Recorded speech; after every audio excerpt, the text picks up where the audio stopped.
Welcome to LFA's video on changing your RTP9 tooling. Knowing how to change your tooling is extremely important when it comes to using a tablet press. We believe this is the fastest and most efficient method for changing your RTP9 tooling. First, we're going to remove the Perspex shield to give us easier access to the upper punches. We're first going to remove the hopper with a 5mm Allen key. These bolts also adjust how close your hopper is to the turret table. If your powder isn't flowing fast enough, release the bolt slightly to raise the hopper from the table. If your hopper is releasing powder too fast, adjust the hopper so it's closer to the turret table. Next, we're going to free the Perspex case by releasing the four 5mm Allen key bolts on the top. Once this is done, you'll simply be able to lift off the case. Now remove the fill tray. We're going to do this by undoing the feeder tray thumb bolts. Slot an Allen key through the holes on the bolt to break them, then undo by hand. Once undone, the feeder tray will be free.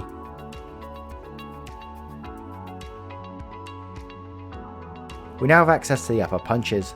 To allow us to remove them, we first need to remove the upper tracking key.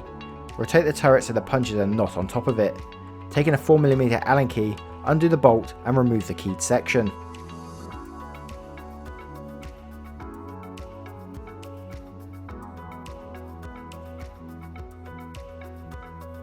Now rotate the turret using the hand turning wheel and remove the upper punches from where the key was.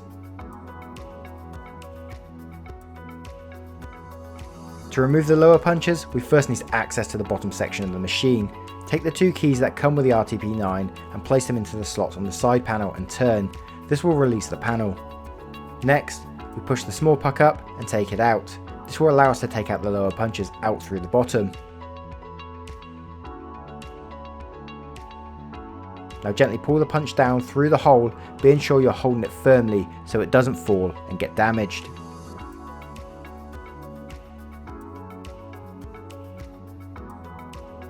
As with the upper punches, we now rotate the turret by hand using the hand wheel to the next station and remove the punch from there, and continue this till all the punches have been removed. Instead of using the bars that come with your machine, we're going to remove the turret, which is a much faster method. Take the 36mm wrench which comes with your RTP9 and undo the two large nuts holding the upper cam housing in place. Lift off the upper cam housing whilst holding the tracking at the same time, as this may fall. The turret will simply lift straight out of the machine, but be careful, it is heavy. Place the turret upside down on a hard work surface. The first thing we need to do is ensure we remove the grub nuts that hold the dies in place.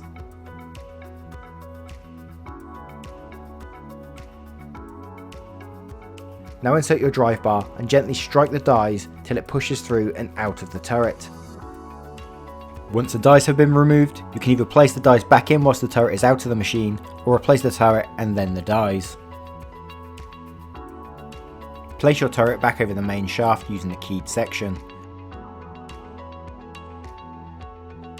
Then replace the upper cam housing and tracking and redo the 36mm bolts.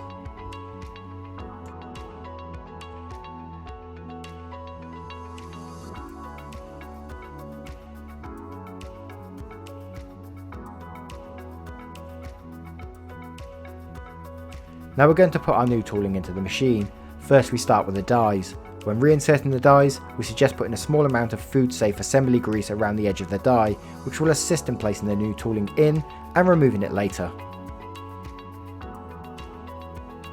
Take your die and line it up with the die hole in the turret.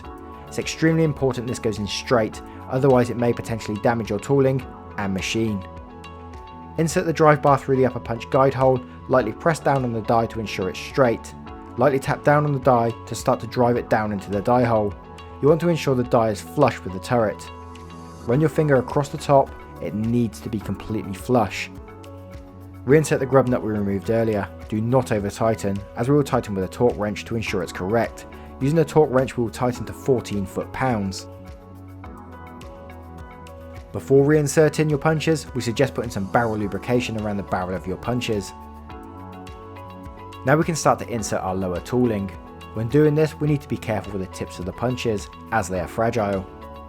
Take a punch, insert it through the lower hole, carefully up and into the die. Whilst doing this, rotate the machine by hand slowly whilst being careful with your fingers. Turn to the next station and repeat the process till all punches are in place. On your final punch, push it up higher to reinsert the puck to ensure the lower punch won't fall out.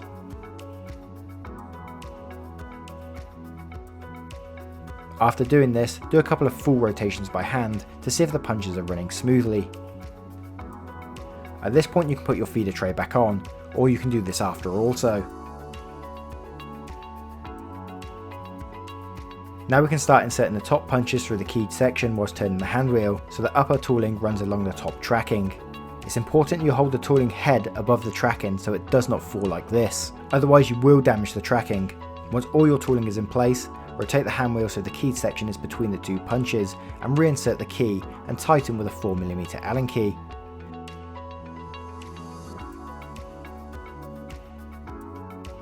You can now replace your Perspex shield and hopper. Once all your tooling is in place, it's important to run the machine by hand before turning it on. For more information, products and guides, please visit www.lfatabletpresses.com.